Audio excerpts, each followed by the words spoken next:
Well, we want to take some time to respond to some of the questions that you have emailed to us. And Pat, this first one comes from Jennifer, who says, "Dear Pat, I was a pretty bad teenager and young adult. When I was having troubles, I unfortunately heard that Bibles won't burn.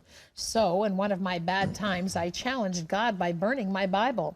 I begged for forgiveness soon after, but before I was mentally mature enough to know you can't blame others or God for your problems. I felt deep down that all my problems were the direct effect of that horrible deed. I'm 37 now and still suffer in all areas of my life. I know God forgives, but was that too much for him to forgive?" Look, the Bible is a book that can bless. It's the words, but it's not some magic book. It's pages, and so you burn some pages. I know that our Hebrew friends feel that a Torah scroll, is very sacred and has all kinds of consequences, but I don't think we feel that way about the Bible. It's the impact of the words. But the biggest thing is God will forgive you, and you need to get before him and say, "God, I sinned.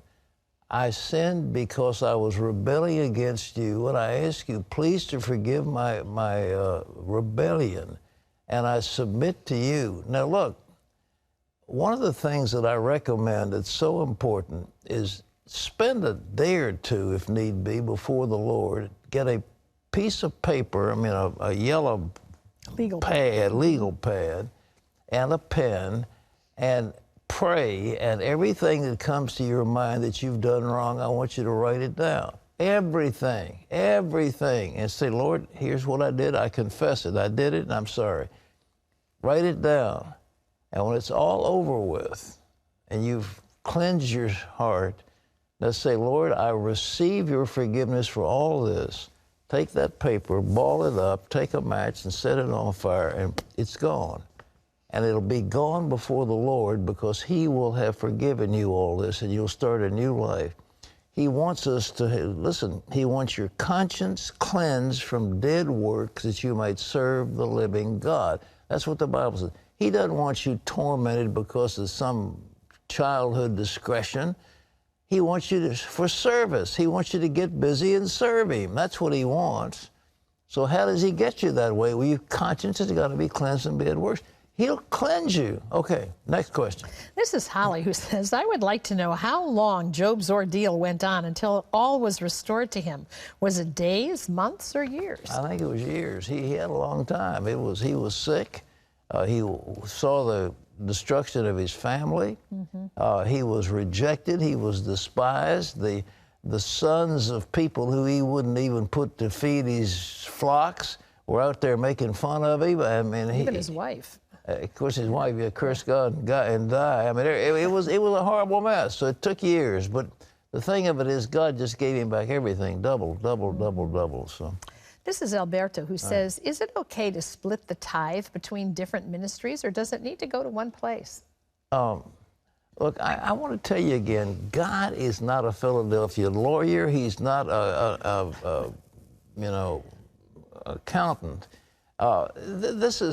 It's what's in your heart. What does God lead you? The giving is according to his love for you. And yes, if there's several ministries that bless you, well, by all means, participate in all of them.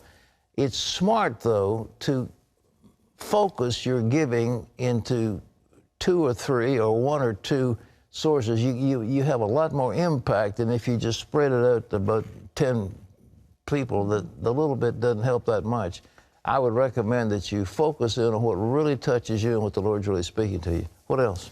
This is Darlene, who says, "Hi, Pat. A few years ago, I attended an event that my boss asked me to go to with her.